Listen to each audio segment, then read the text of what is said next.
Bueno, entonces habíamos visto que Génesis 1 y Génesis 2 presentaban dos modelos diferentes de creación. Vamos a leer rápidamente esta parte del Génesis 2 como para ubicarnos bien. Dice, el día en que Yahvé Elohim hizo tierra y cielo, no había aún ninguna planta del campo, ni había brotado aún en la tierra ninguna hierba del campo, porque Yahvé Elohim no había hecho llover sobre la tierra, ni había hombre para que labrara el suelo, sino que subía de la tierra un vapor que regaba la superficie del suelo. Entonces Yahvé Elohim modeló al hombre de la tierra roja e insufló en sus narices algo de vida.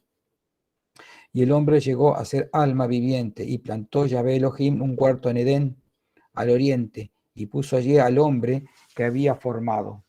Yahvé Elohim hizo brotar de la tierra todo árbol agradable a la vista y bueno para la comida.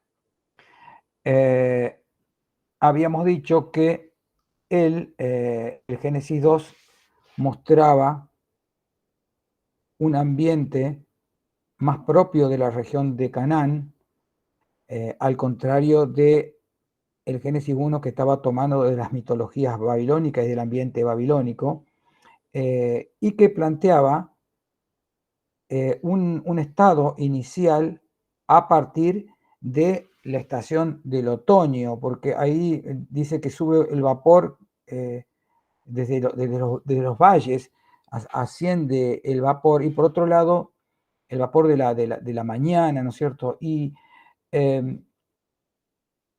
fíjense que no había hecho llover sobre la tierra, o sea que viene del verano, y que no había brotado, las plantas todavía no habían brotado. Recuerden que el verano no es como el verano nuestro, donde tenemos todo verde. El verano de Oriente Medio es un verano triste, la vegetación está totalmente quemada.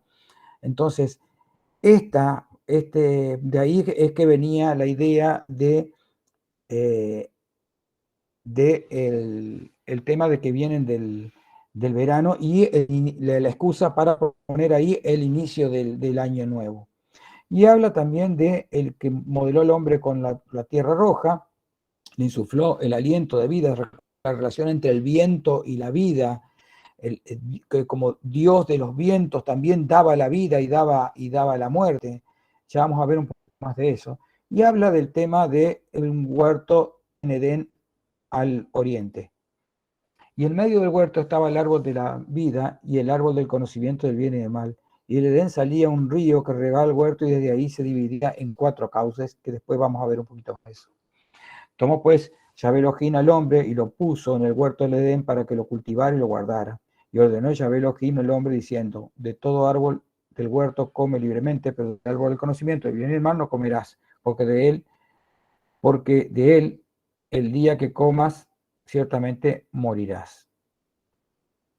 Y dijo Yahvé Elohim, no es bueno que el hombre esté solo, daré ayuda semejante a él, porque Yahvé Elohim había formado de la tierra toda bestia del campo y toda ave de los cielos, y los había llevado al hombre para que viera cómo los habría de llamar, y así como el hombre llamó a cada ser viviente, ese es su nombre. Y el hombre puso nombre a todos los animales y a las aves de los cielos y a todas bestias del campo, mas para el hombre no se halló una ayuda semejante a él. Entonces Yahvé Elohim hizo caer al hombre en un profundo adormecimiento y se durmió, luego tomó una de sus costillas y cerró su carne en su lugar. Entonces, vamos a detenernos ahí y vamos a empezar a trabajar sobre algunos de estos temas. Entonces, en Génesis 1 se habla de que el Yahvé Elohim modeló al hombre de la tierra roja. No, esto es Génesis 2, está mal acá. E insufló sus narices aliento de vida y el hombre llegó a ser alma viviente. Entonces, por un lado está la materialidad, el tema de la tierra roja, y por otro lado está la idea del alma o del espíritu. El hombre es materia y es alma. Y en eso es que de alguna manera se parece también a Dios en el caso del espíritu, de la parte inmaterial. Dijimos que el Génesis 2 recordemos que esto está mal, esto es Génesis 2, ahí arriba yo me equivoqué. El Génesis 2 parece ser más antiguo que el Génesis 1. Recordemos que el Génesis 1 aparece mucho, la frase está algo así como, y Dios dijo, sea tal cosa, y nombraba y creaba. Entonces dijimos que eso era un grado de abstracción mucho mayor que esto de ver a una persona que tiene que modelar las cosas, tiene que aparecer primero la materialidad para poder después darle vida. Esto es una visión mucho más antigua, tiene una percepción mucho más antigua de cómo se hace la creación de las cosas, como quien haría una vasija o algún otro objeto material, ¿no es cierto? Para luego darle vida a esa materialidad. Tenemos muchos antecedentes al respecto. Yo puse algunos como para ilustrar. Dentro de la mitología egipcia, la concepción egipcia, tenemos el dios Knum. El dios Knum es un dios muy antiguo, es un cuerpo de un ser humano y cabeza de carnero y suele tener ciertos atributos. Recordemos que no hay ningún formalismo dentro de la mitología egipcia. Puede haber varios dioses creadores de la humanidad sin ningún problema.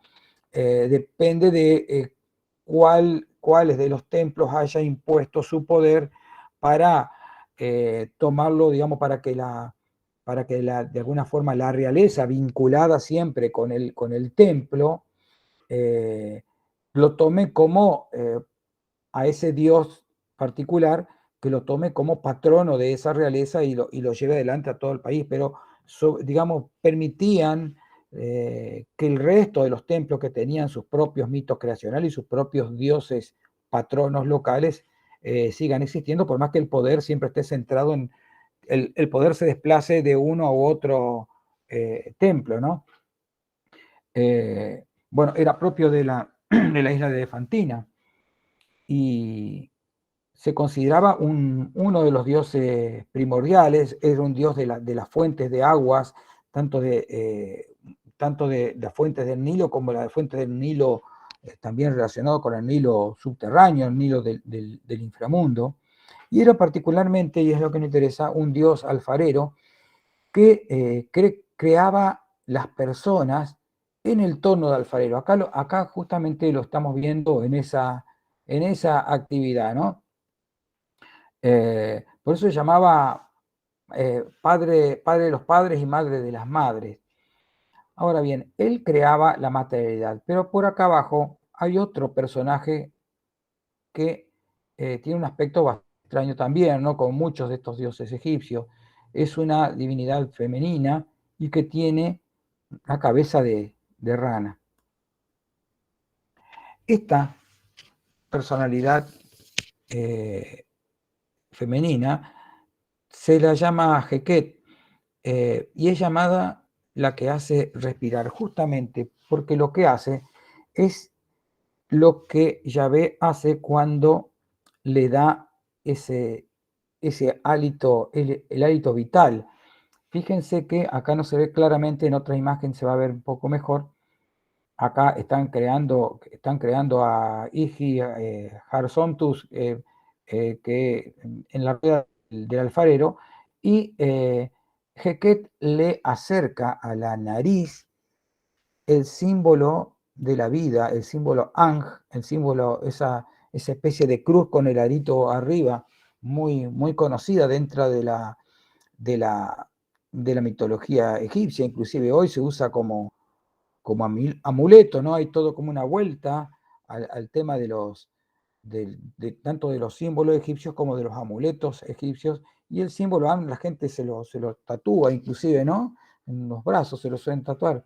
Es un símbolo de la vida, aparece siempre ligado a las divinidades, porque las divinidades son las que tienen la posibilidad de la vida, de la muerte y de la vida después de la muerte, como es la creencia firmemente establecida en Egipto, esta posibilidad de que luego de la muerte aparezca nuevamente una vida.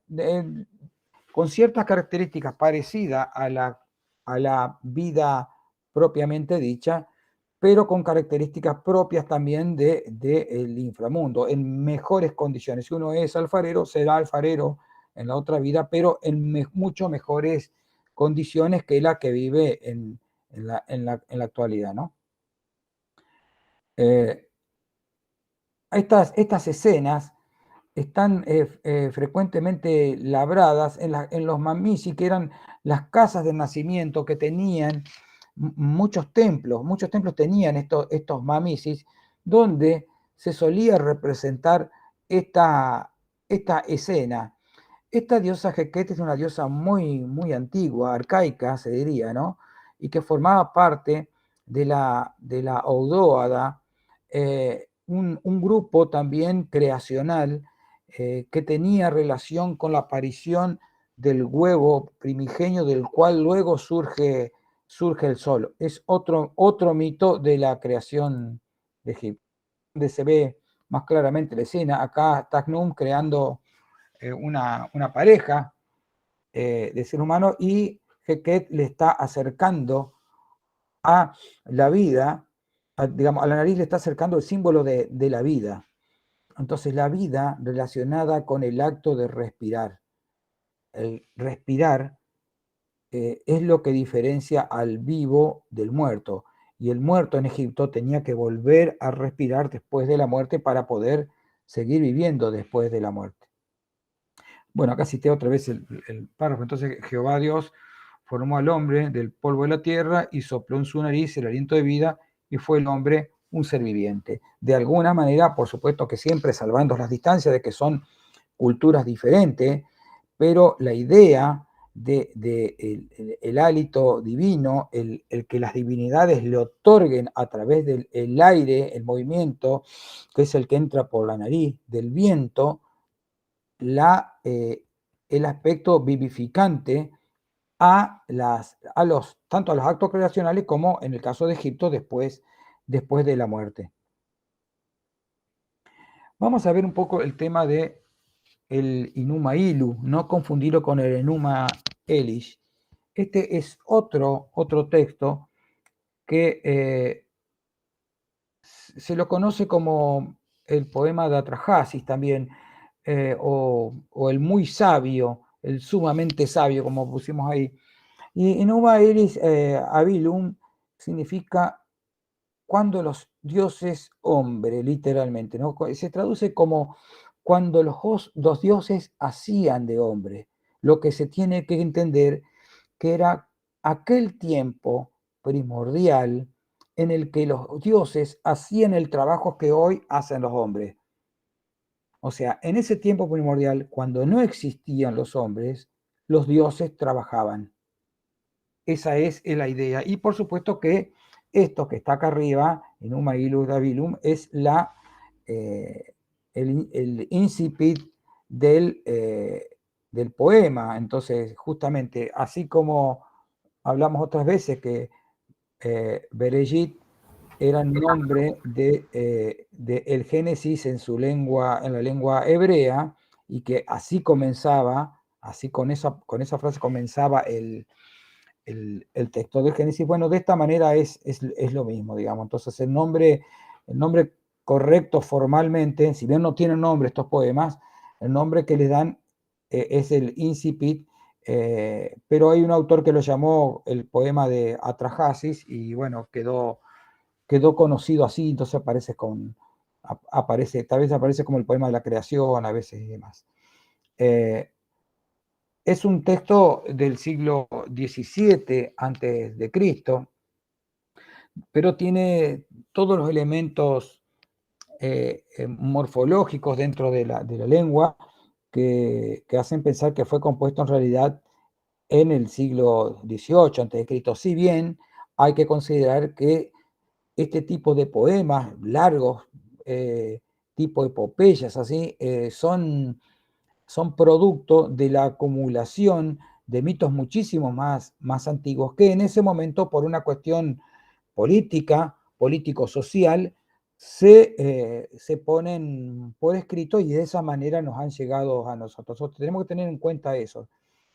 Entonces, este poema relata el, el lugar que tiene el hombre en el mundo, la relación con los dioses y lo que pasa luego con esa relación que no resulta ser muy armoniosa. Eh, de este poema se conocen algunas copias tanto en Ugarit como en el mundo hitita. Por ese motivo, sabemos que Ugarit tuvo una relación, si bien no temporal, pero sí espacial y cultural muy importante dentro de la cultura que fueron formando los antiguos hebreos. Tengamos en cuenta que la ciudad de Ugarit desaparece antes de que los primeros hebreos aparezcan ya identificados en la región. De todas maneras, la cultura, la imprenta cultural de Canaán es muy importante y está nutrida por la cultura también de Ugarit, que formaba parte también, era una ciudad muy importante de la región, porque por más que la ciudad haya caído, todas las creencias de Ugarit, inclusive su tecnología, como fue, por ejemplo, considerar que Ugarit fue el primer alfabeto de la humanidad, bueno, y se difundió también en la región, influyó muchísimo en la escritura. Después eso lo toman los fenicios y después pasa al alfabeto griego, ¿no? Pero tuvo muchísima influencia a pesar de haber caído tiempo antes de que los hebreos aparecieran en escena. Entonces, los dioses tenían organizado el mundo de tal forma que se producía una distribución jerarquizada en virtud de la cual los de rango inferior, los Igigu, trabajaban manualmente como siervos, desde los de rango superior, los Anunnaki. Entonces, los dioses establecieron un orden universal, pero había jerarquía entre los dioses. Los dioses superiores, en ese momento los Anunnaki, dijimos que depende de los poemas, los Anunnaki aparecen de una forma o de otra, como dioses superiores o como dioses del inframundo, ponían su autoridad sobre otros dioses llamados Igigu, y los sometían a realizar trabajo, particularmente de canalización, que eran los trabajos más duros que había en la región de Mesopotamia. Dice, cuando los dioses hacían de hombres, y este es el nombre, así empieza el poema, tenían que trabajar y estaban atareados. Su tarea era considerable, su trabajo pesado, su labor infinita. Pues los grandes Anunnaku a los Igigu imponían una séptuple prestación de trabajos. Y estos dioses tuvieron que excavar los cursos de aguas y abrir los canales que vivifican la tierra. Así ellos abrieron el curso del Tigris y después el del Éufrates. Ellos entonces comenzaron a despotricar y a quejarse. Vayamos a ver al encargado, nuestro jefe, para que nos libre de nuestra pesada tarea. A Enlil, el valiente, el soberano, los dioses, venid, vayamos a sacarlo de su casa. Fueron a quejarse, ¿no? Una especie de escrache de la época, ¿no? Podríamos decir, ¿no? Así lo entendemos un poco más claramente. Ea, habiendo abierto la boca, recordemos que Ea era el dios sabio, era uno de los dioses de primera línea, pero era el sabio. Enki, en sumerio, guión Ea, ya en lenguas semitas, era el que resolvía todos los problemas, aquel que era muy ingenioso y le encontraba la vuelta para solucionar los problemas que surgían. Ea, habiendo abierto la boca, se dirige a los dioses, sus hermanos. ¿Por qué los culpamos? Su tarea era pesada, su labor infinita. Cada día, su grito de auxilio era cosa seria. Pero existe un remedio para esa situación, dado que Beret y la matriz es una diosa que estaba considerada la matriz, la generadora. Es un concepto y tiene una especie de personalizado en una actividad, que era la de crear, ¿no? Está aquí, dice, ya que la matriz está aquí, que fabrique un prototipo de hombre. Será él quien cargue con el yugo de los dioses, quien cargue con el yugo de los Igigu, será el hombre quien cargue con su trabajo.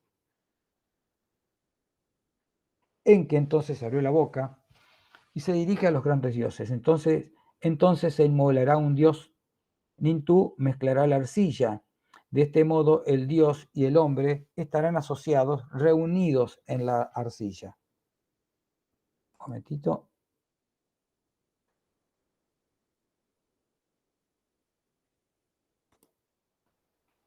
Reunidos en la arcilla. Y a partir de ese momento nosotros estaremos ociosos. Gracias a la carne del Dios, habrá en el hombre un alma que lo presentará siempre vivo después de su muerte. Esta alma estará allí para guardarlo del olvido. Entonces, se hace con arcilla, pero se inmola a un Dios y con esa carne y con esa sangre del Dios se mezcla la arcilla y de esa manera lo material pasa a tener vida, porque la vida en sí era propia de los dioses, no es el hombre que tiene vida por sí mismo. La vida ya existía antes, y cuando se habla de vida, se habla de vida a veces con mayúscula, porque la vida en Mesopotamia, cuando se habla de vida con mayúscula, es la vida eterna, la vida que tienen los dioses. Los hombres son vivos solamente por un periodo de tiempo cuya función es trabajar para los dioses. Después les toca la muerte. Algún día vamos a trabajar el poema de Gilgamesh donde se ve todo este tema. Por ahí el año que viene hacemos un curso sobre estos temas. Entonces, de esa manera, con esa mezcla, el hombre aparece con un alma, lo que podríamos traducir como alma. Es un concepto ligeramente diferente, pero para que nosotros lo entendamos, lo material y lo espiritual. Y esa alma dice que lo presentará vivo después de su muerte, o sea que están pensando en que hay otra vida, pero la otra vida en Mesopotamia no es como la vida en Egipto, como dijimos varias veces, ¿no? Tienen una visión negativa de esa vida después de la muerte. Sin embargo, permanecerá todavía sin una materialidad terrenal, pero sí con un alma. Vamos a pasar a otro. Esto es una mención nada más, ¿no? Yo estoy tomando pequeños párrafos para ilustrar las creaciones en estos distintos poemas. En otras oportunidades nos hemos detenido más en los poemas y lo hemos explorado mucho más, pero nada más estamos tomando para hacer una comparación con lo que pasa en el Génesis 2. Se trata del relato de la creación de la ciudad de Heliópolis, donde a la creación la hace Ra. Está en el papiro que se llama The Brenner Ring, que se encuentra en el Museo Británico. Entonces, hay algunas versiones de este texto. Acá está narrado, ¿no es cierto?, para poder entenderlo mejor. Cuando he venido a la existencia como un dios solitario, hubo 3 dioses aparte de mí, y 2 dioses vinieron a la existencia en esta tierra, Shu y Tefnut. Se alegraron en el Num, en el que ellos se encontraban. Fue mi ojo el que los trajo a mí después de una larga edad, cuando aún estaban lejos de mí. Yo uní mis miembros y surgieron de mí mismo. Bueno, acá está como haciendo un raconto de lo que detalló anteriormente. La cosa es que Atum-Ra aparece en el Nun, en ese océano primitivo, y después él mismo lo crea a Yu y a Tefnut. Yu y Tefnut, acá abajo están puestos, los puse al revés porque justamente Tefnut es esta divinidad femenina con cabeza de leona y el disco solar, y Yu es este personaje masculino con el cetro Uas, un elemento de poder, y con una pluma sobre la cabeza, ¿no? Tefnut representa la humedad, esa humedad que da vida, el rocío que da vida, ¿no? Y Yu representa el aire, pero también el aire de vida, el aire que se respira, no aquel aire de las zonas desérticas donde es considerado, el desierto es considerado zona alejado del centro de creación y es un lugar hostil para las personas, sino el propio aire de la vida de las sociedades donde vive la gente, ¿no? Y también la luz. Eh, esta pareja se había separado y Ra se saca un ojo y ese ojo los va a buscar. Dice, Nun les educó mi ojo siguiéndole desde los leones, serpientes, cuando lloré con lágrimas. Acá está todo muy fragmentado, tenemos que tratar de darle una pequeña forma. Cuando lloré con lágrimas sobre, mi ojo proyectó, y así como la humanidad vino a la existencia. Tratando de darle forma y comparándolo con otros textos donde se plantea esta idea, resulta que el ojo lo fue a buscar y cuando volvió se dio cuenta de que Ra ya lo había reemplazado al ojo ese. Entonces ese ojo termina llorando, se enoja, llora, y de esas gotas de lágrimas, cuando esas gotas de lágrimas tocan la tierra, de esa mezcla aparece la humanidad. La humanidad aparece también vinculada con la tierra, pero también con las lágrimas del ojo divino. Después le da un compensatorio a ese ojo Ra, le dice, bueno, yo te reemplacé por otro ojo, pero a vos te mando en un lugar privilegiado, y termina siendo la serpiente que tienen en la frente las divinidades solares, y que pertenece también a el atuendo habitual de los faraones.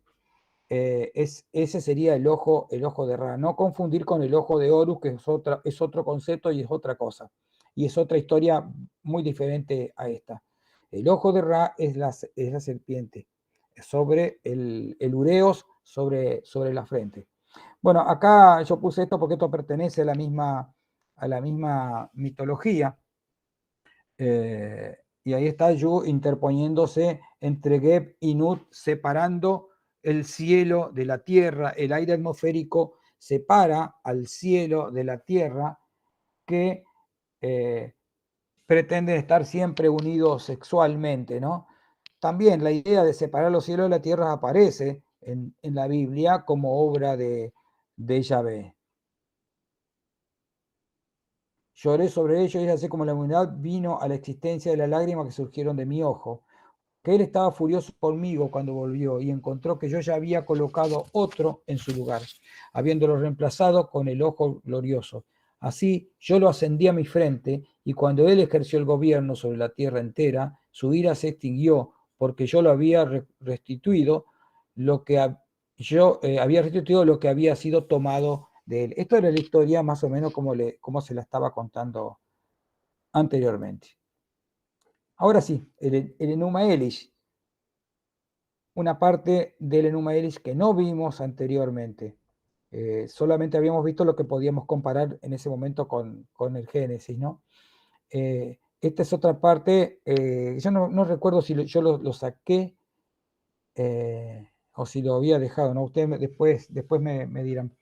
Pero recuerdan que cuando Marduk se enfrenta con Tiamat, antes de enfrentarse con Tiamat, Tiamat habría preparado una serie de monstruos, hombres escorpiones y serpientes terribles que estaban llenas de veneno.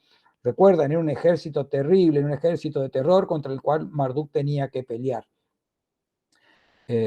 Dentro de esos dioses, digamos, que un ejército de dioses que estaban del lado de Marduk, que le llamaríamos un ejército del caos, contra el orden que pretendían establecer los dioses del panteón mesopotámico, con Marduk a la cabeza, como el campeón de los dioses.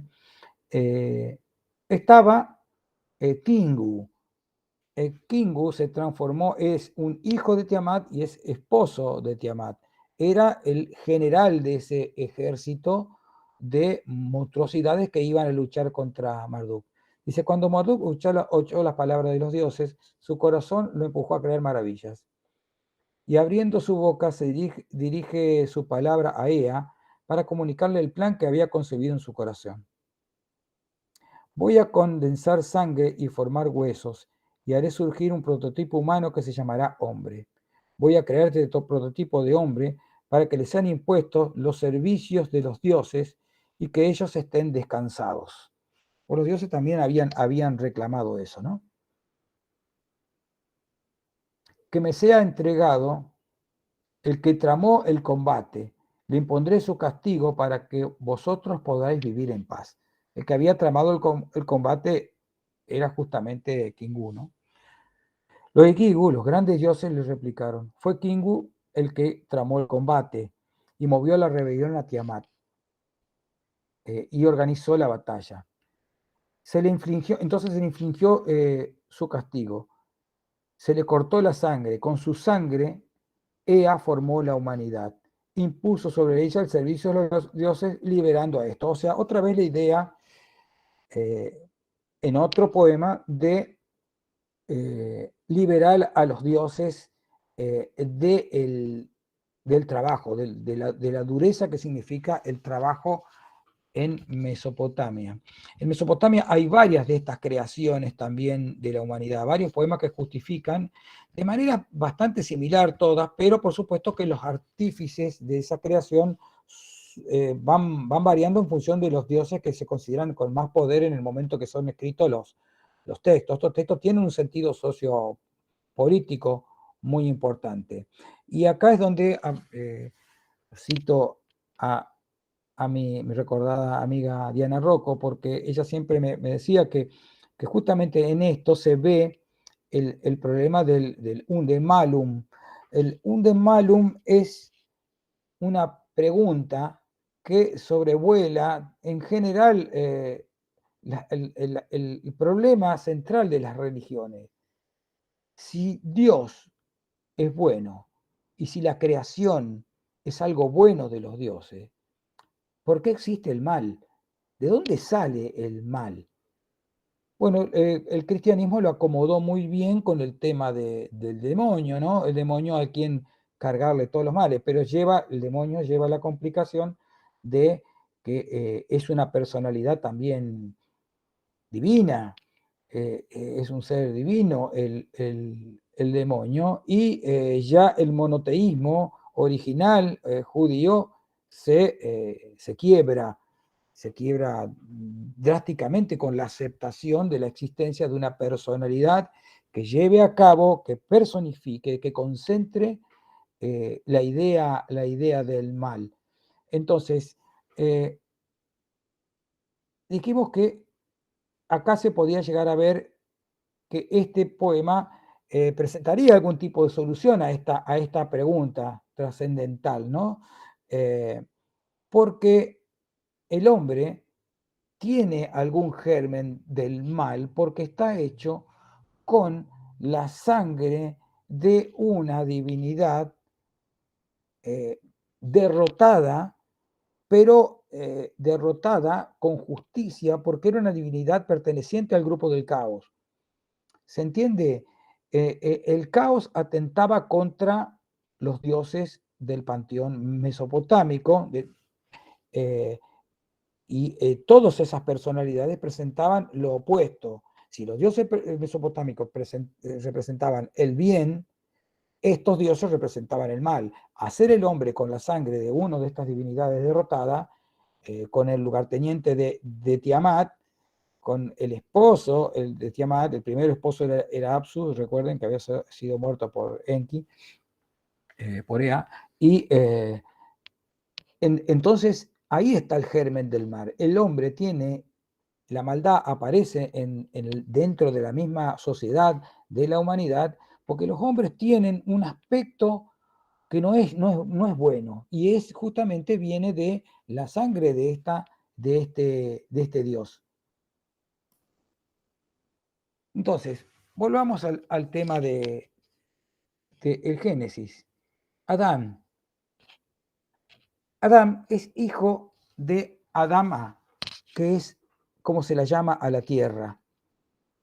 Y el nombre de Adán aparece por sí mismo. y es en reconocimiento a su origen. Dijimos que aparecía ya el nombre de Adán, pero como una especie de genérico en lo anterior. Después, más adelante, también vamos a volver a ese tema para poder acoplarlo a otros conceptos. Pero en la clase pasada habíamos visto algo de eso, que aparecía un genérico y que después aparecía el tema de el macho y hembra los creó. ¿Recuerdan eso? Pero no aparecía como un nombre propio. Entonces, Adán aparece con el nombre propio Adán, o se lo llama así, en reconocimiento a su origen, porque Adán viene de la tierra que se la llama Adama. Pero Adón también es rojo, por eso dice que se la mezcló con arcilla roja. Entonces, desde siempre los judíos trataron de dar cuenta de estas tradiciones, ¿no? De por qué de estas tradiciones eh, y de dónde fue hecha la creación y demás.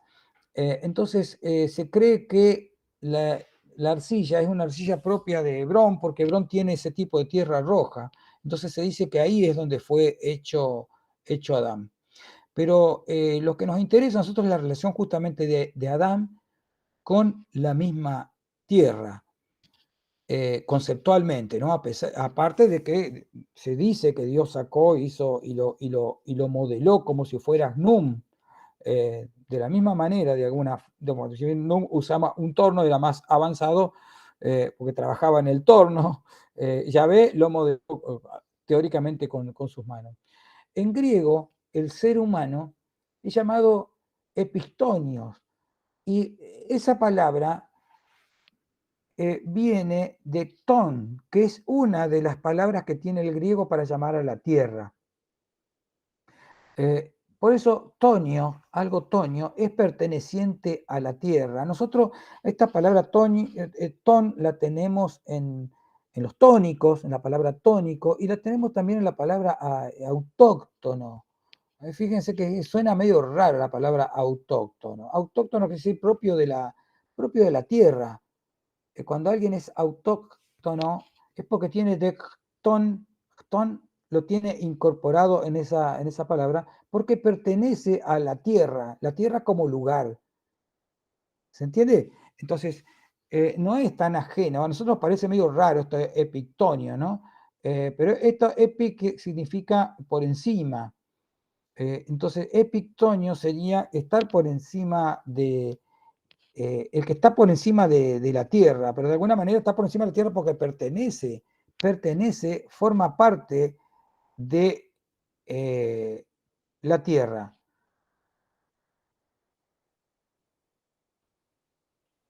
Entonces, había una curiosidad al respecto con respecto a esta palabra anterior. Se la llamaba así también, digamos, esta epi tiene que ver con sobre, ¿no es cierto? Y la palabra, por ejemplo, estaba viendo que la palabra epidemia también tiene la misma raíz, este prefijo epi, ¿no? Y epidemia significa epi y demos es pueblo, es decir, que significa sobre el pueblo. Se le llamaba así a las personas que se movían o a las poblaciones que se movían a otro pueblo. Y la palabra epidemia tiene que ver entonces con una enfermedad que está sobre el pueblo, una enfermedad que abarca al pueblo, o sea, epidemia no tiene que ver la palabra con una enfermedad directamente, sino con una idea de establecerse sobre un lugar determinado. Esto es a manera de curiosidad nomás, por si les gusta revolver un poco en los discursos etimológicos. En el caso de la lengua latina, el hombre en latín, como sabemos, es homo, y tiene que ver con una raíz indoeuropea del cual se nutre también la palabra humus, que es tierra. Entonces, los hombres el homo sería, se acuerda con una interpretación etimológica, recordemos que la etimología por ahí divaga en cosas que no cierran muy bien, porque son muchas cosas, se puede establecer la conexión entre el origen de las palabras, pero otras son posibilidades, ¿no es cierto? Posibilidades que los expertos presentan a la discusión. De todas maneras, esto no es tan difícil de pensarlo.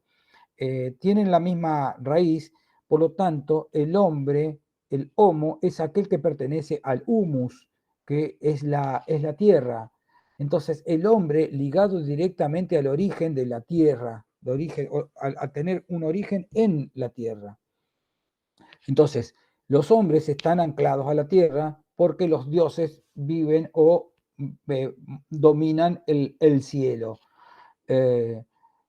La concepción bíblica descompone la unidad mística Dios, mundo, hombre. Recordemos que el mundo en Mesopotamia no tiene que ver directamente con la creación del hombre. El universo existía y al hombre se lo hizo para que los dioses no tuvieran que trabajar.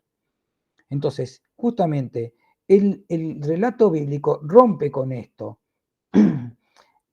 Porque hay una idea, tanto en el relato del Génesis 1 como en el relato del Génesis 2, está la idea de que da la impresión de que esa sucesión de cosas que se establecen van encaminado a un fin particular que es la creación del ser humano. ¿Se entiende lo que quiero decir? En las mitologías, el hombre, en la mitología particularmente en la mesopotámica, que es la que acabamos de ver, el hombre es hecho como una especie de cuestión, bueno, ¿qué hacemos? No queremos trabajar, vamos a hacerlo al hombre. En cambio, en el relato hebreo, el hombre es el fin de la creación. La creación está puesta de alguna forma al servicio del hombre. Por eso se le dice al hombre que domine la naturaleza. La naturaleza está hecha para que, ya veis la naturaleza, para que el hombre la maneje, para que el hombre sea la autoridad. Entonces cambia el peso del relato. Por eso se habla que descompone esta unidad de Dios, mundo y hombre. Ya el mundo es para el hombre, no es para Dios. Dios está afuera del mundo. Esto marca justamente una intencionalidad en el sentido del relato de la creación, de los relatos de la creación que aparecen en el Génesis.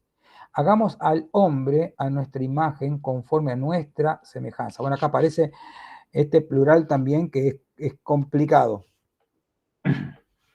Le hablan de plural, recordemos que quienes defienden esto hablan de ese plural majestático, ¿no? Que nosotros inclusive todavía lo utilizamos algunas veces cuando decimos, pensamos que la cosa es así, cuando en realidad el que piensa soy yo. El tema es que el plural majestático me estoy mandando la parte de que somos un grupo en consenso que estamos pensando esa cosa, pero en los discursos habituales nuestros aparecen este tipo de plural. Y por otra parte, de este tipo de plurales es del cual se prende el cristianismo, se va a aprender luego el cristianismo, para plantear la idea de esta pluralidad y unicidad que significaría la Santísima Trinidad. Están diciendo los cristianos, ya en el Génesis se ve la existencia de que Dios es tres en uno, cosa que los judíos jamás aceptaron semejante cosa. Bueno, por eso le digo, son cosas complejas que se tratan de interpretar, ¿no es cierto? Recordemos que la Biblia es un material de exégesis, es un material de interpretación permanente y reinterpretación. La Iglesia Católica por ahí no reinterpreta demasiado, no le interesa mucho la reinterpretación porque ya los grandes padres de la Iglesia lo reinterpretaron, interpretaron, ¿no? Sin embargo, los judíos, creo que con Marian estaba hablando sobre este tema en la clase anterior, cuando terminamos la clase, Marian estuvo comentándonos ciertas cosas muy interesantes. Bueno, nos comentó, entre otras cosas, esto que le voy a decir, que existen dentro del judaísmo grupos de discusión que vienen, por supuesto, desde las épocas rabínicas, desde el movimiento rabínico, que se vienen discutiendo estas cosas. En la clase anterior hablamos de los midrashim, estos textos que pusieron por escrito toda esta discusión y tratar de darle sentido, tratar de darle sentido a los textos antiguos por parte de los rabinos, ya en entrada a la era común o la era cristiana, como le decimos habitualmente, ¿no? A partir del siglo II particularmente. Entonces, conforme a nuestra semejanza, ejerce el dominio sobre los peces del mar, sobre las aves de los cielos, sobre el ganado, sobre toda la tierra y sobre todo reptil que repta sobre la tierra. O sea, la capacidad de dominar el mundo al servicio del ser humano. Dice, ni había hombre para que labrara el suelo. Entonces, fíjense, cuando el Génesis 2 dice esta frase, cuando dice esta frase, está como dando una idea de que la tierra estaba esperando la llegada del hombre para ser labrada. El mundo estaba esperando el final de la creación para que el mundo desarrollara todo su potencial. Le hago una pregunta. ¿Se está viendo el PowerPoint bien? Listo, gracias. Perfecto. Listo, eso necesitaba porque me quedaba la duda.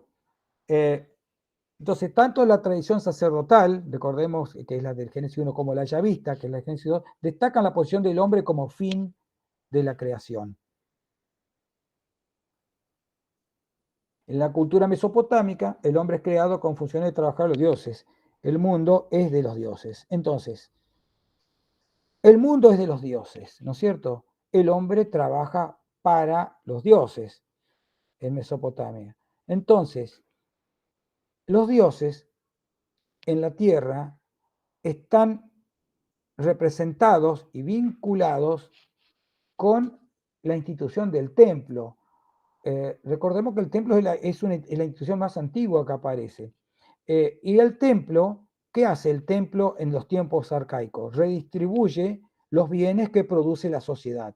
Entonces, alrededor del templo se nuclean las primeras poblaciones y hay una entrega, como si fuera una especie de cooperativa, de acopiadora, ¿no es cierto?, el templo, porque como hay que trabajar para los dioses, el templo es el representante de los dioses en la tierra, al templo le va todo lo que la producción de los hombres, y el templo redistribuye los bienes en la sociedad. Por supuesto que eso lo que hace es acrecentar cada vez más el poder del templo, hasta que los tiempos se ponen conflictivos y hace falta la aparición de una personalidad guerrera que defienda la situación del templo y de ese tipo de sociedad.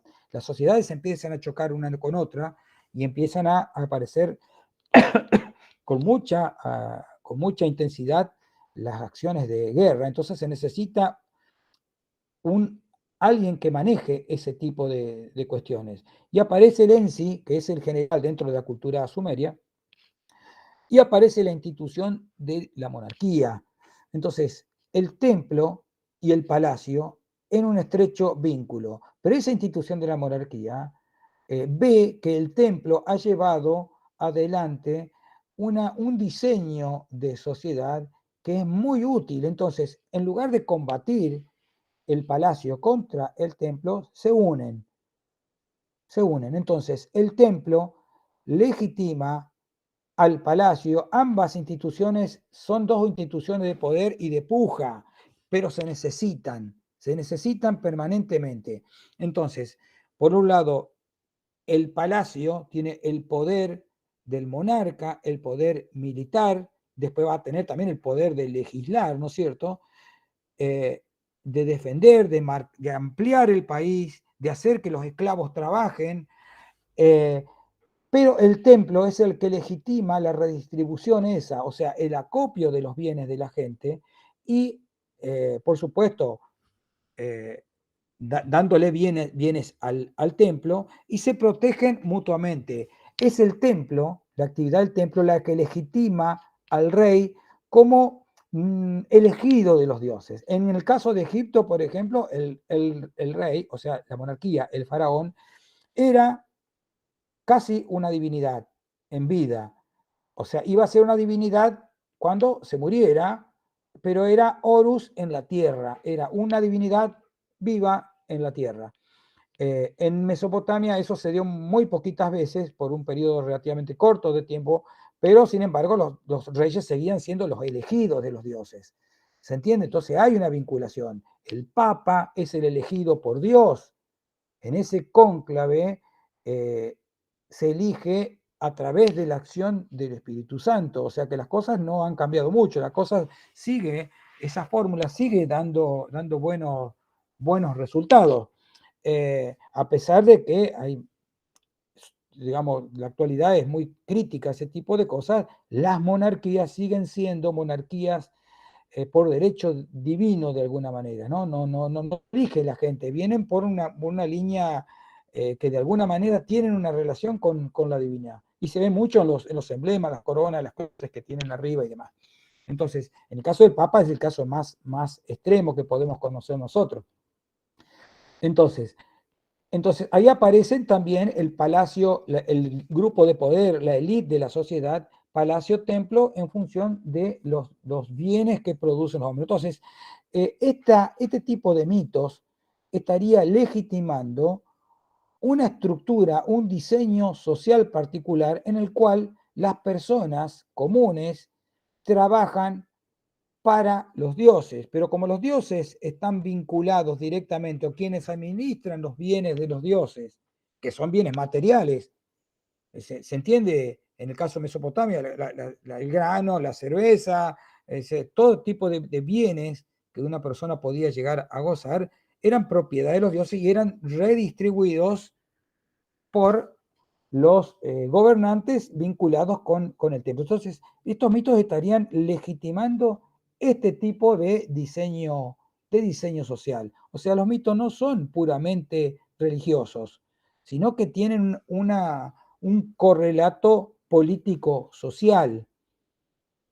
Por eso importa de qué manera, por más que se traten de relatos antiguos, se importa en qué momento aparecen escritos y de qué forma aparecen escritos. A veces aparecen el mismo tipo de temas, pero escritos de diferente manera porque se está tratando de legitimar cierta situación. En el Génesis, el hombre es el fin de la creación y representa particularidades inexistentes en las cosmovisiones de los pueblos vecinos. El Génesis 2. Y el hombre puso nombres a todos los animales, a las aves de los cielos y a toda bestia del campo. El hombre tiene entonces también una cualidad creativa. Recordemos que en el Génesis 1, Dios dijo, hágase la luz y se hizo la luz. Entonces, el crear a partir de la palabra como elemento creador suficiente, en el caso del Génesis 1, para que las cosas se manifiesten, para hacer aparecer las cosas. Entonces, nominar algo es darle existencia. No existe lo que no tiene nombre. Pues esto no tiene nombre, es como algo que no puede existir una cosa así. Todavía tenemos esa frase. Entonces, darle nombre a las cosas es darle existencia. Y cuando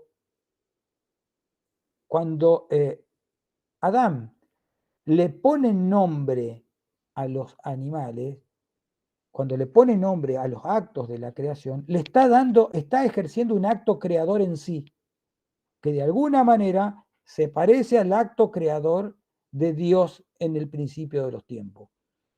Entonces, eso por un lado. El hombre tiene acá una cualidad creadora también, cosa que no la tiene en los relatos mitológicos de Mesopotamia y Egipto, donde los dioses son los que tuvieron el acto, inclusive los dioses crearon el arado y todos los utensilios importantes.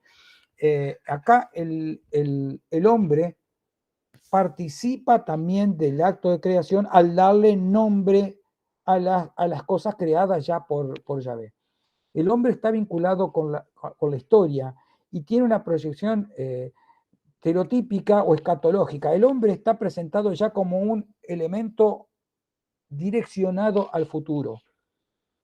El hombre, recordemos, el hombre de Mesopotamia está direccionado al trabajo que tenían que hacer los dioses.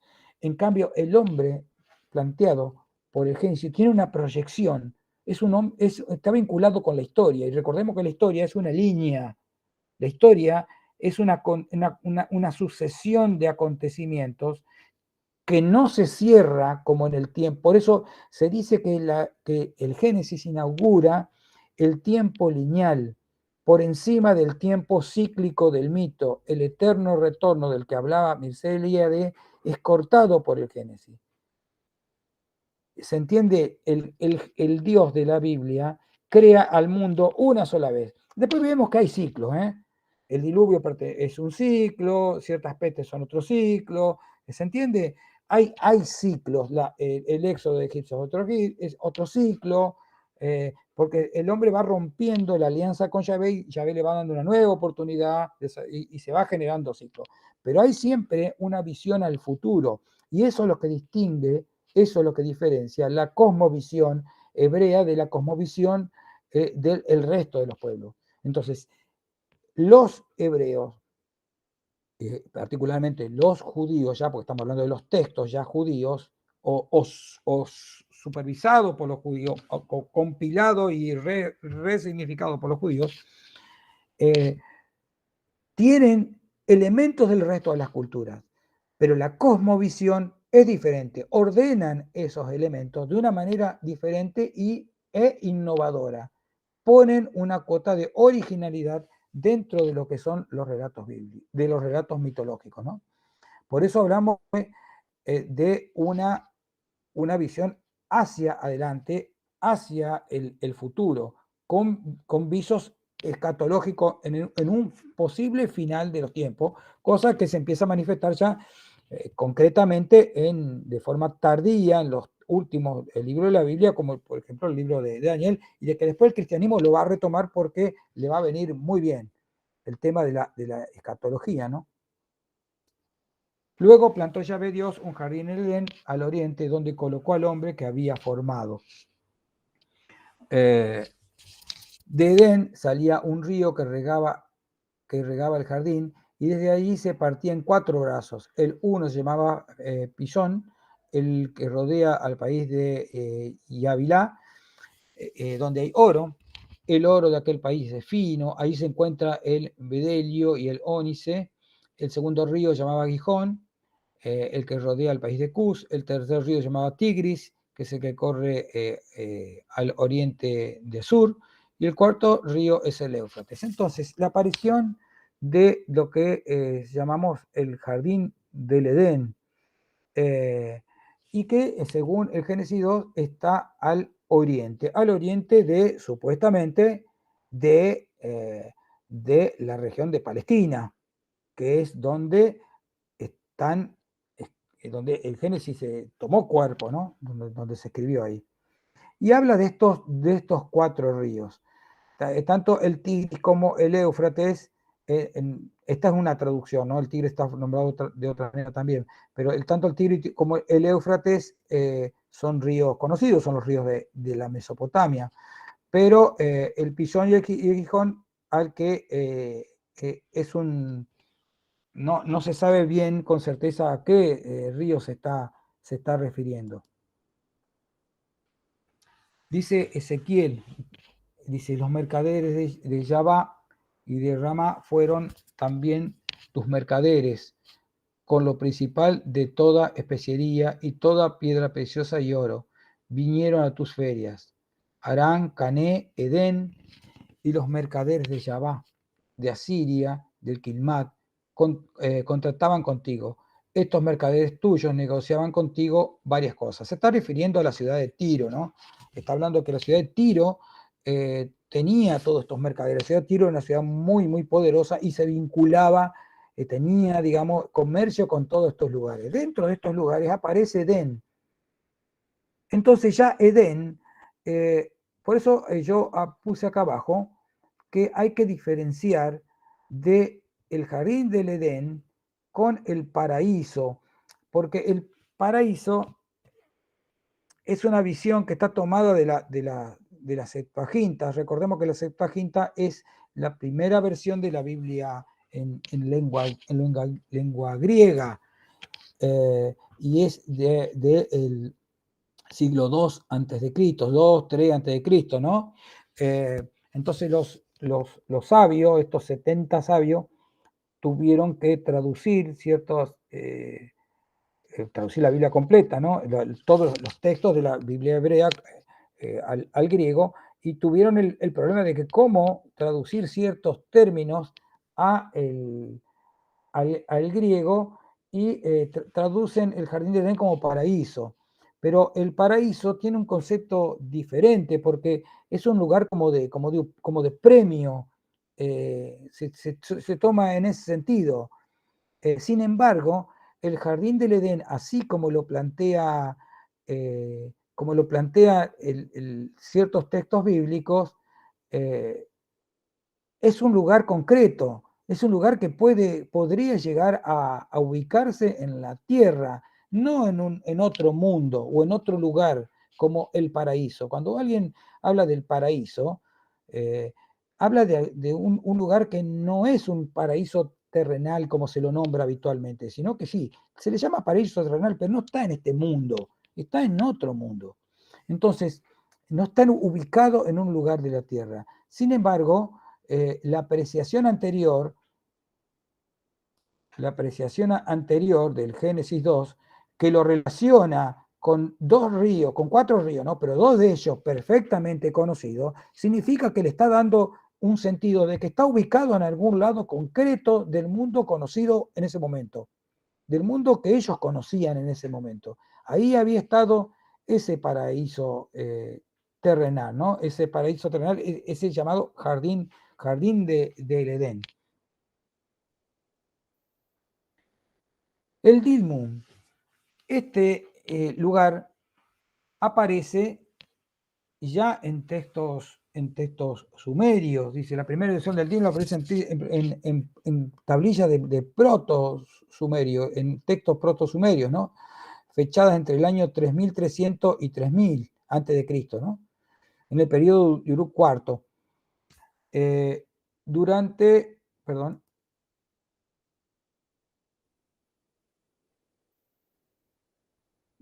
el tercer milenio, la evidencia de esta región, en otros textos donde se lo menciona a este lugar. Y este lugar presenta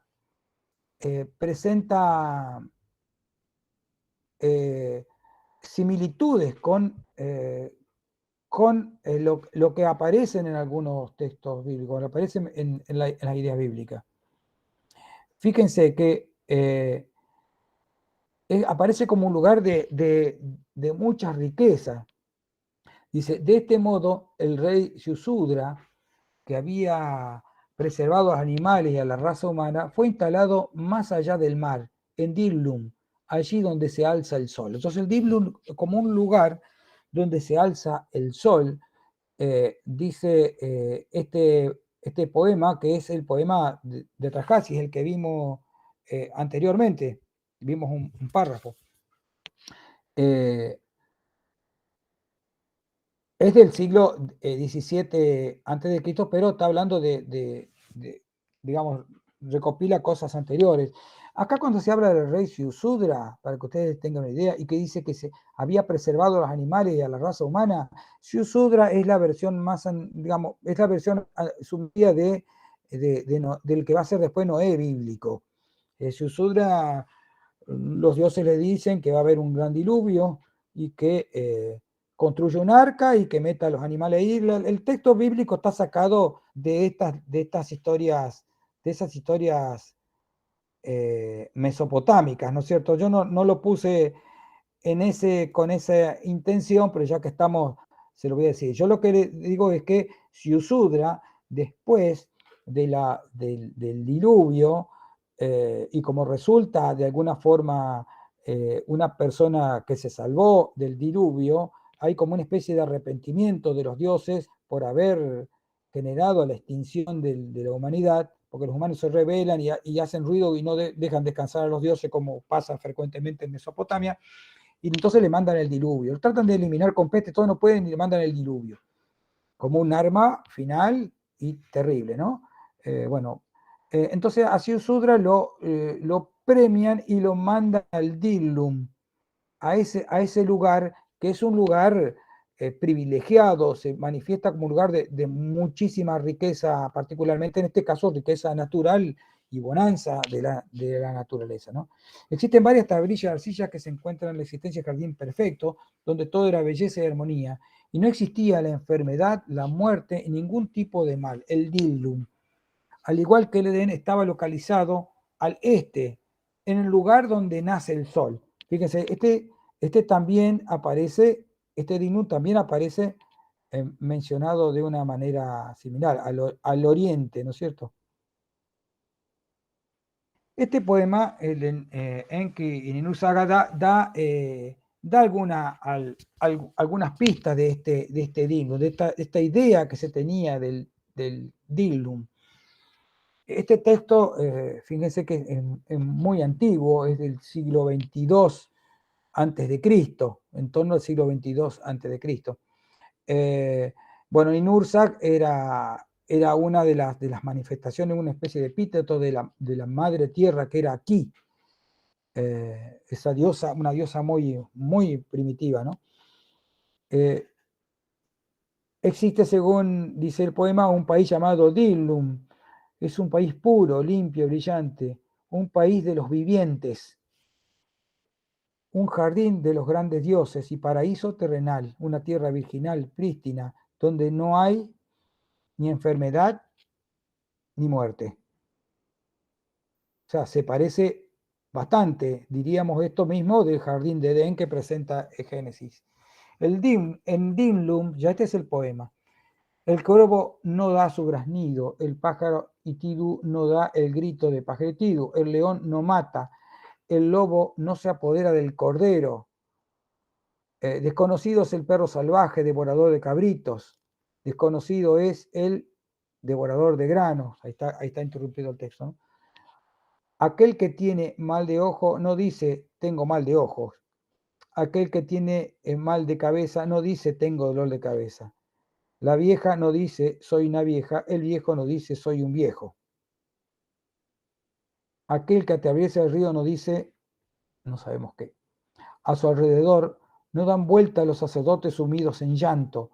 El cantor no suelta ningún elulam, canto funerario, y ningún lamento era pronunciado fuera de su ciudad, o sea, en los cementerios. O sea, en ese país no existe ningún tipo de mal. O sea, no corre el peligro el ganado porque no existe el lobo, no hay peligro por el tema de los perros salvajes, no hay dolor de cabeza, no hay, ya me olvidé de todas las cosas que mencionaba, pero en definitiva, no hay muerte porque nadie canta, no aparecen no hay canto funerario y no hay lamentos también porque no existen los cementerios, no existen, digamos, no hay nada que pronunciar fuera de la ciudad.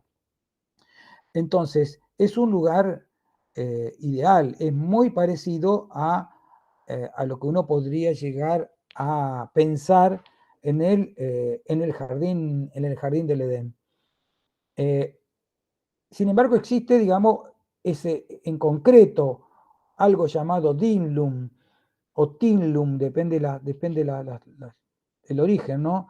Este país del Dinlum es un país que prosperó y fue muy importante entre el 4000 y el 2000 a.C., que controlaba las rutas comerciales de Mesopotamia hasta la India y la civilización del Valle del Indo. O sea, es el vínculo entre Mesopotamia y el Valle del Indo. Por eso era un lugar estratégico muy importante y fue el que propició la aparición, el crecimiento de la ciudad, de las primeras ciudades sumerias. El crecimiento de las ciudades sumerias se vio muy estimulado por ese vínculo, ese comercio que se generó luego de esta fecha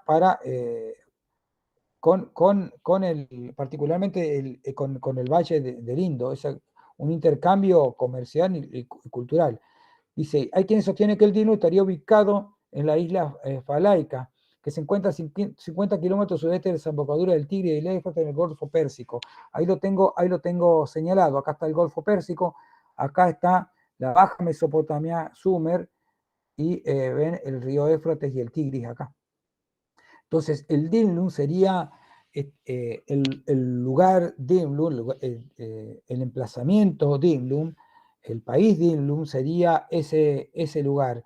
Y la riqueza de ese lugar había trascendido lo meramente comercial y se había ya instalado en el imaginario de la gente como un lugar ideal, un lugar donde todo el mundo quería de alguna manera vivir porque había muchísimas riquezas. Entonces se supone que ese lugar entró ya en el rango de elemento poético, dentro de categorías poéticas, en donde se recurría a ese nombre con la idea de plantear un lugar totalmente ideal. Por eso se habla de una idealización de ese lugar.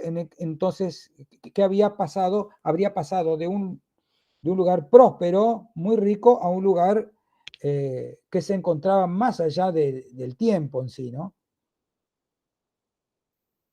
Volviendo al relato bíblico, también los rabinos se preocuparon también por tratar de localizar, ya en tiempos de los judíos, ¿no es cierto? Ya anterior a los rabinos que nombramos siempre, que son grupos del siglo II en adelante, ya con anterioridad se habían ocupado de tratar de ver a dónde había sido este jardín del Edén, qué ubicación tenía, porque justamente, como yo les decía, al contrario de lo que después se va a establecer sólidamente en la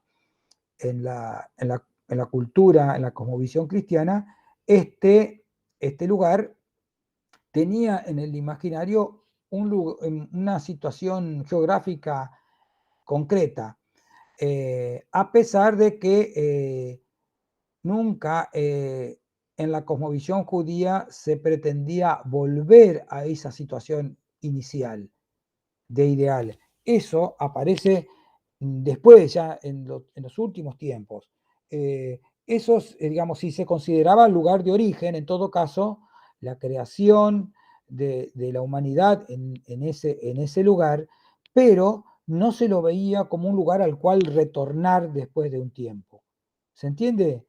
Eso de volver al paraíso, de que después cuando la gente se muere va al paraíso, eso son ideas ya de los últimos tiempos del judaísmo, de la formación del judaísmo, y que pasa con mucha intensidad a la cosmovisión después ya cristiana. Entonces, eh, había esa intención permanente de ver a dónde se referían las escrituras cuando marcaban este lugar. A diferencia de los textos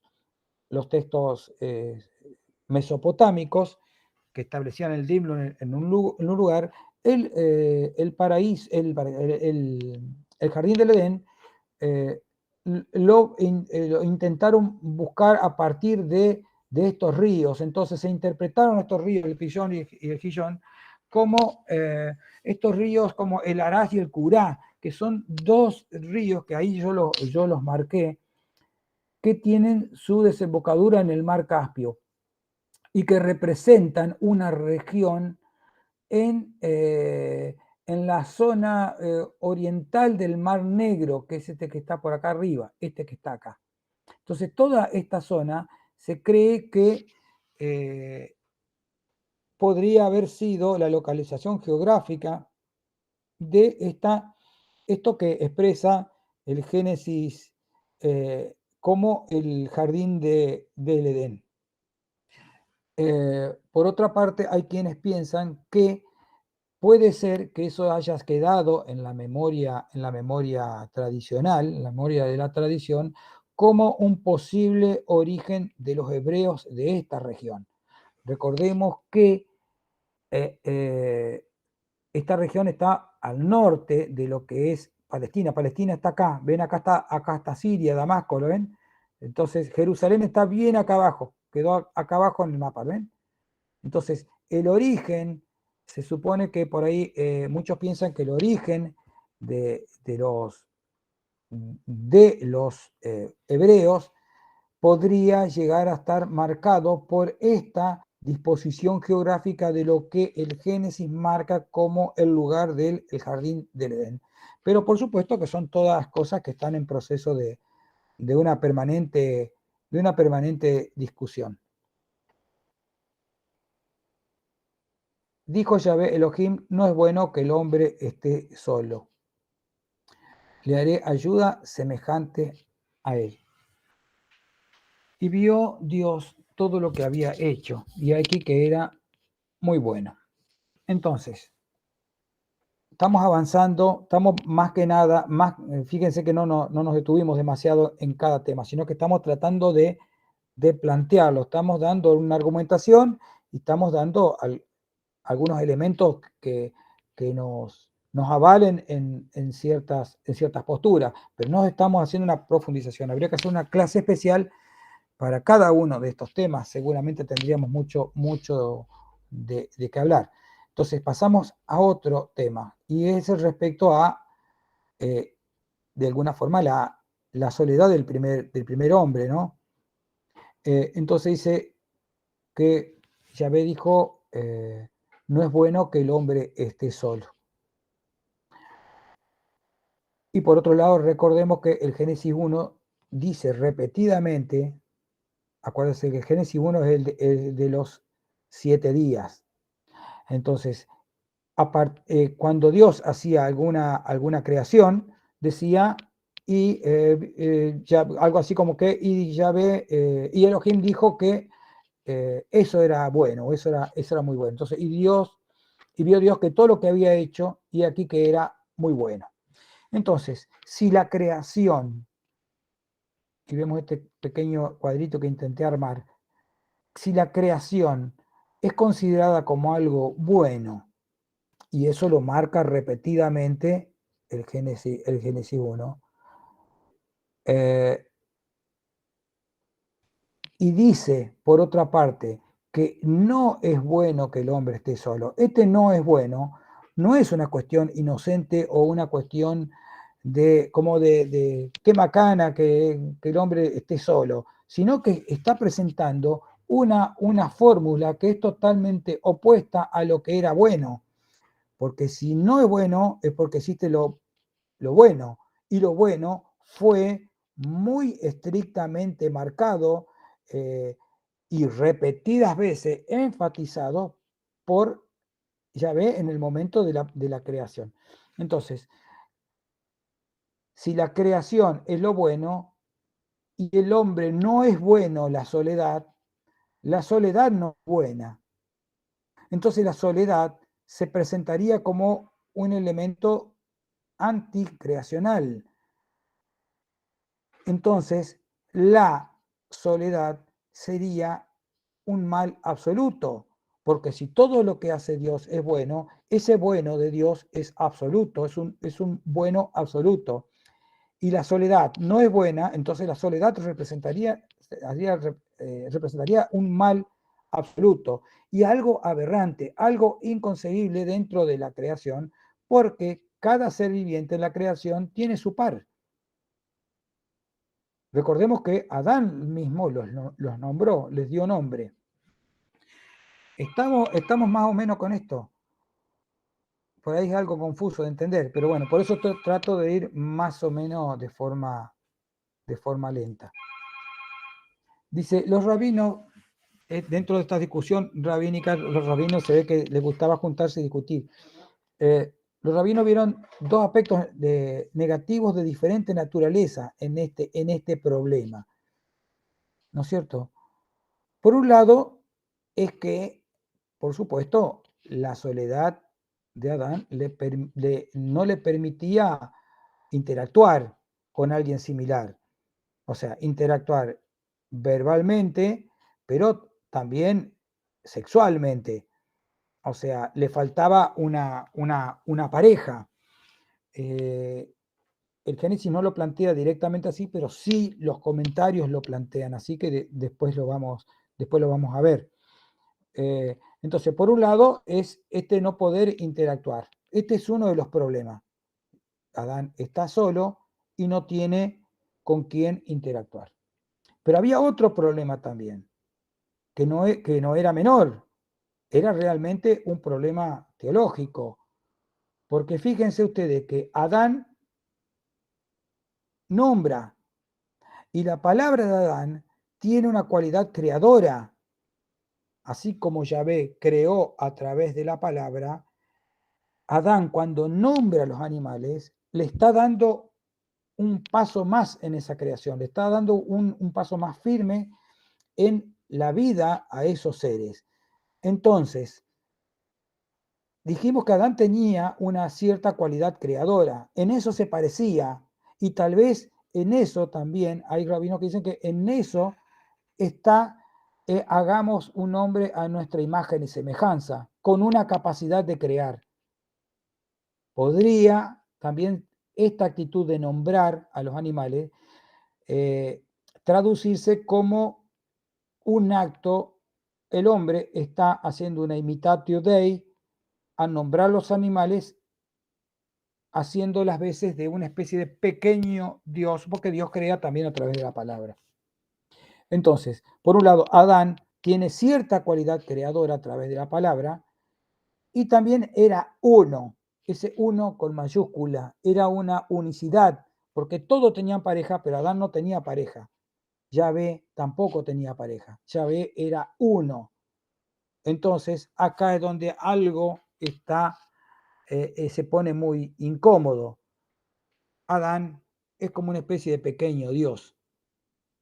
Entonces, acá voy a citar un comentario del rabino Eliezer que dice que Adán pasaba su tiempo tranquilamente en el jardín del Edén. Uno de los ángeles que servía a Dios se dijo, el ángel se dijo, ¿no? Uno de los ángeles dijo, yo soy único en mi mundo y el hombre es único en el suyo. Ni puedo dar frutos ni crecer. Y el hombre está en la misma situación, porque no tiene pareja. ¿Estamos? A ver si me perdí. En la misma situación. Así pues, las criaturas podrían decirse, el resto de las criaturas podrían decirse, ya que el hombre no tiene ni fructificación ni crecimiento, es él quien nos ha creado, por lo cual no es bueno que el hombre esté solo. Entonces, esta frase, no es bueno que el hombre esté solo, hay quienes la veían como un riesgo de que las criaturas tomaran al hombre como el creador. ¿Se entiende? Al hombre como si fuera Dios. Por eso,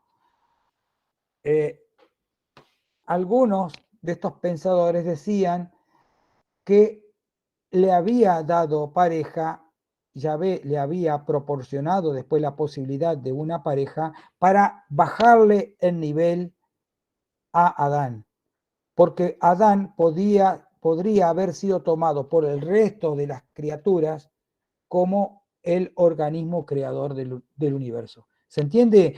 Podría haber llegado a competir con el mismísimo Dios porque tenía características similares, tenía capacidades similares.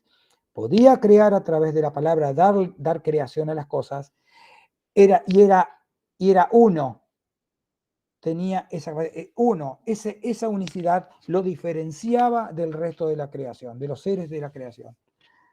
¿Se alcanza a entender el problema y cómo estos rabinos podían llegar a razonar? Ellos estaban tratando de entender de alguna manera, ya no de forma espiritual, tomando las cosas como son, sino de tratar de darle una lógica a todo esto. Una lógica desde la teología, por supuesto, utilizando, por supuesto, ya elementos de la muy bien instalada ya filosofía griega que vino a sacudir todo lo que sea la religión, ¿no? Ya estos rabinos vivían en otros tiempos, ya tenían que dar cuenta de sus razones, pero con otras herramientas. Fíjense el tema de lo que era considerado, cómo era considerada la soledad dentro de el espíritu del Antiguo Testamento, ¿no? Entonces, yo me volví y observé la vanidad bajo el sol. Había un hombre solo, sin sucesor, que no tenía hijos ni hermanos, sin embargo, no había fin a todo su trabajo. En verdad, sus ojos no se saciaban de las riquezas y nunca se preguntó, ¿para quién trabajo yo y privo a mi vida de placer? También esto es vanidad y tarea penosa. Más vale dos que uno solo, pues tienen mejor remuneración por su trabajo, porque si uno de ellos cae, el otro levantará a su compañero. Pero hay del que cae cuando no hay otro que lo levante. Además, si dos se acuestan juntos, se mantienen calientes, pero uno solo, ¿cómo se calentará? Y si alguien puede prevalecer contra el que está solo, dos lo resistirán. Un cordel de 3 hilos no se rompe fácilmente. Esto es de Eclesiastés, ¿no es cierto? Fíjense cómo pone de relieve lo negativo de la soledad. En muchas partes de la vida, particularmente los salmos, ponen de relieve esto de que no es bueno estar solo. Uno no puede sobrevivir solo, inclusive teniendo las riquezas del mundo, si uno no tiene a quién dejársela o con quienes compartir esa riqueza, no tiene ningún sentido. Esto es muy importante para la cosmovisión hebrea, eh, pero también forma parte de lo que eran estas reglas inclusive implícitas muchas veces de la solidaridad en Oriente Medio. Es muy importante, yo no hice tiempo de poner algo, tampoco es el tema que estamos presentando particularmente, pero es muy interesante ver cómo se trabajaba el tema de la solidaridad, que inclusive en muchos casos superaban las generaciones mismas. Si alguien había sido solidario con mi padre, yo tenía que agradecerle a esa persona y ser solidario tal vez con otra persona inclusive. Fíjense, mira, me estoy acordando ahora, así de vuelo nomás, lo que pasa con Enoc y los ángeles que llegan a la casa, en esta perícopa de Sodoma y Gomorra, cuando llegan los ángeles y Enoc los invita a los ángeles a entrar. Bueno, esa invitación a dos desconocidos a entrar a la casa y a comer y a bañarse y demás, eh, forma parte de esa solidaridad y está puesto ahí como un elemento sagrado, como cuando uno sacraliza las cuestiones sociales, le está dando una cierta obligatoriedad a cumplir con eso porque es sagrado. Era como el caso del Shabbat, cuando está incorporado ya como dentro de un texto sagrado, el Shabbat ya tiene esa sacralidad y es pecado ir en contra de eso que es un mandato divino. En el caso de la solidaridad también. Y entonces, la soledad nunca es buena y es visto como aberrante. Estar solo es aberrante. Uno no debe estar solo. Es prácticamente un pecado vivir en soledad. Aparte de esto, tenemos esta como visión hebrea del grupo, de permanentemente condenar a la gente que se salen del monoteísmo y adoran a otros dioses como no pertenecientes al grupo. Fíjense que para la visión del reino de Judá, el reino de Israel incumplió esto, se salió del grupo, pretendió vincularse con otros grupos, no pertenecer al grupo, de alguna manera separarse, permanecer solo respecto del pueblo elegido. Entonces, por eso sufrió el abate de los asirios y fue visto como un castigo de Yahvé. Podría llegar a ser visto también en cierta forma como esto.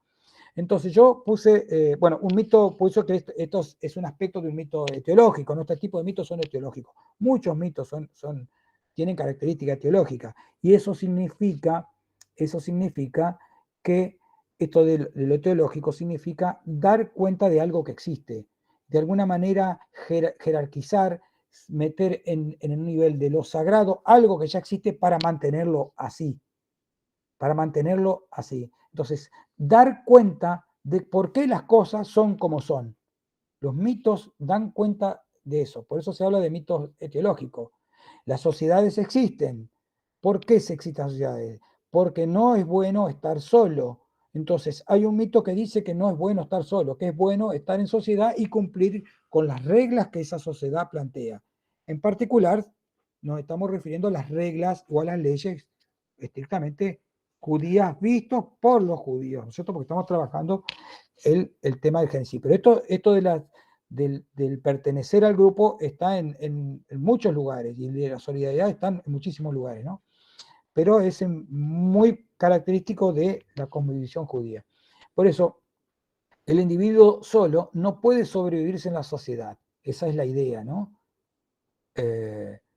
¿Por qué? Y bueno, no puede entrar, alimentarse solo, buscar sus propios recursos, es muy difícil.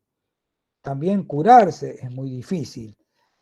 También protegerse de atacantes o de la misma naturaleza de los animales también es muy difícil.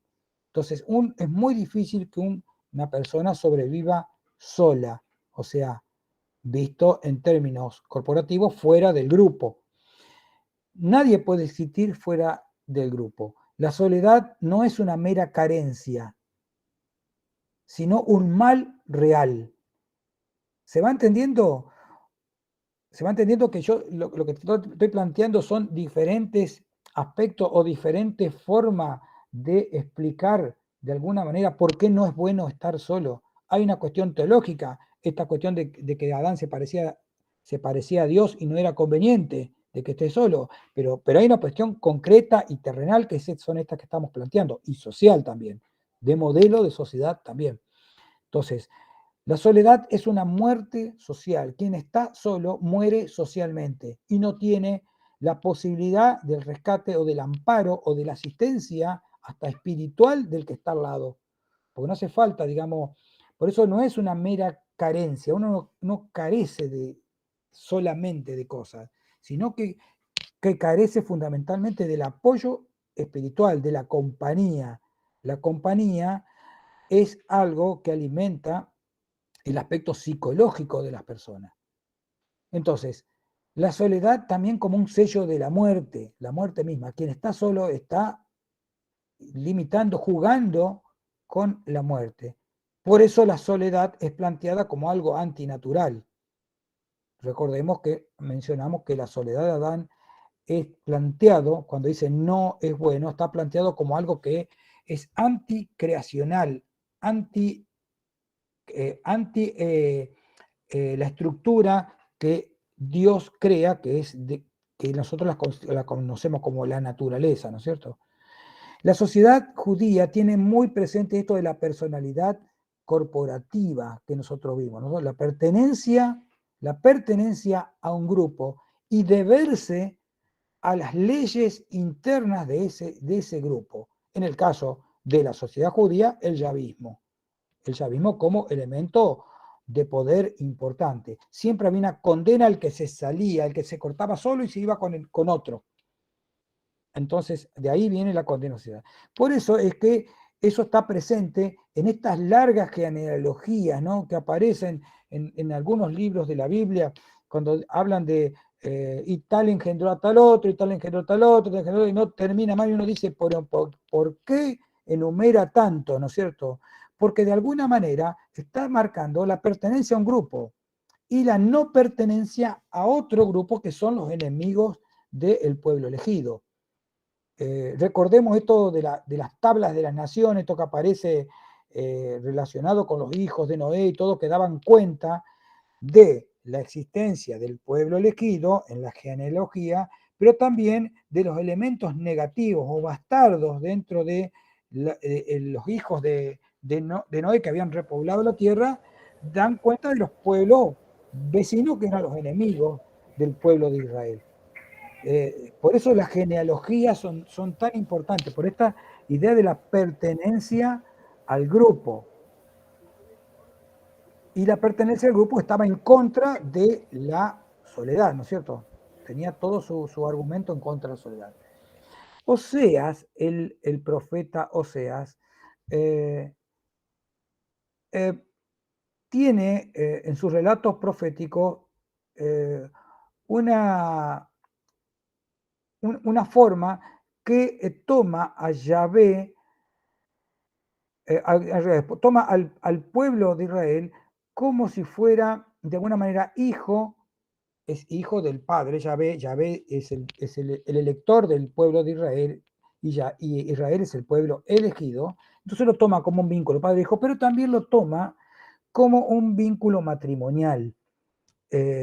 Bueno, esto tiene muchísimas connotaciones, ya lo hemos charlado en otros cursos, eh, pero Oseas permanentemente dice que el pueblo de Israel es frecuentemente infiel a el marido, porque Oseas tuvo una pareja bastante conflictiva, la mujer también se le fue, entonces él lo toma como una cuestión hasta personal. El tema está que Israel es tomado como la consorte de Yahvé. Entonces, al caer en el politeísmo, Israel lo que hace es engañar, hacer de prostituta a los otros dioses con respecto al matrimonio que tiene con Yahvé. Es el pacto, es la alianza que tiene con Yahvé, es un pacto de naturaleza matrimonial para el profeta Oseas, ¿no? Dentro de esta línea de relaciones de vínculos tipo matrimoniales es el planteamiento que vamos a poner ahora. Entonces, existe el jardín del Edén como un lugar paradisíaco, un lugar donde no existía, recordemos que no existía la muerte tampoco en el jardín del Edén. En el Dimnus, lo vimos en el poema sumerio, no existía la muerte. En el jardín del Edén tampoco, la muerte aparece después. Entonces, aparece Adán, ¿no es cierto? Como un elemento solitario y generador de toda la raza humana. Y aparece luego, como con esta cuestión de que la soledad no es buena, aparece Eva, y Eva, el vínculo entre Adán y Eva, nos lleva en lo que mal llamado, lo que es después posteriormente mal llamado la caída. Adán y Eva nos llevan al nivel de la sociedad que conocen los judíos en la antigüedad, ¿no? Entonces, jardín del Edén, Adán en soledad, vínculo con Eva, y el vínculo con Eva lo lleva a la sociedad. ¿Estamos hasta ahí? El tema está que el, el cristianismo retoma todas estas antiguas tradiciones hebreas y la reformula en función de la actividad salvífica de Jesús. Entonces Jesús es presentado como, fíjense, que inclusive en los rezos mismos aparece esto de la nueva alianza y demás. Jesús es presentado como un segundo Adán. Es más, yo les comenté que hay una tradición que dice que Jesús muere en el monte donde está enterrada la cabeza de Adán, según una tradición. Entonces hay un vínculo entre el inframundo, el mundo terrenal y el mundo celestial. Hay toda una idea en el cristianismo de presentar a Jesús como un segundo Adán, una segunda posibilidad, un segundo nivel de creación, ¿no es cierto? Es una nueva creación ya reconciliada, es un nuevo pacto, inclusive se habla de nuevo pacto, ¿no? Por eso yo puse unas flechas arriba. Jardín del Edén, Adán, Eva y a la sociedad. Jesús podría llegar a ser visto como esto, una línea de tiempo también. Tengamos en cuenta este tema del tiempo. Es muy importante el tiempo y el concepto de historia dentro de la cosmovisión judeocristiana, ¿no? Parecería haber una estructura inversa a la que planteamos en el primer caso. Hay una sociedad, que es la sociedad que vivió Jesús, aparece Jesús, y después de Jesús, aparece una iglesia. Y ese vínculo de Jesús con la iglesia nos promete la llegada, el acceso a un paraíso que termina siendo algo similar al jardín del Edén. Hay una asimilación cristiana del paraíso ya vía la Septuaginta, como habíamos visto anteriormente. Se toma la tradición judía de la Septuaginta y se reformula como un paraíso, como poder volver al origen, cosa que no se lo planteaban los judíos. El Edén era un origen, pero no era un final. Para el cristianismo hay un retorno al paraíso, un volver a ese momento virginal, a ese momento donde no existía la muerte. Y ese vínculo lo establece la relación matrimonial entre Jesús y la iglesia. La iglesia sería la esposa de Jesús, el vínculo necesario de alguna manera para que los seres humanos puedan, a través de Jesús, pasar al llegar a un nivel paradisíaco de los orígenes, volver a los orígenes. Está más o menos claro la idea, volver en un retorno al estado original de la cual se salió de acuerdo con el cristianismo, por el pecado cometido por la primera pareja. Entonces, en Marcos vemos, luego de las 3 de la tarde Jesús clamó con voz fuerte, Eloi, Eloi, lema sabactani, que significa, Dios mío, ¿por qué me has abandonado? Entonces, Jesús en la cruz representa el máximo sufrimiento por haber sido abandonado por Dios. Entonces, la soledad presentado como un mal, pero la soledad en la sociedad es un mal determinado, ¿no? Pero haber sido abandonado por Dios es el mal supremo, es el paso que sigue. Cuando alguien está abandonado por Dios, está solo, sin ningún tipo de posibilidades ni amparo, ¿no? Entonces, si el mal era un sufrimiento, la soledad es un sufrimiento social, la soledad respecto de el Dios es el mal por encima de todo, es estar en la mala por encima de todo. Pero claro, un hombre no está solo por voluntad, digamos. Un hombre queda, por así decir, desamparado de la sociedad por diversos modos.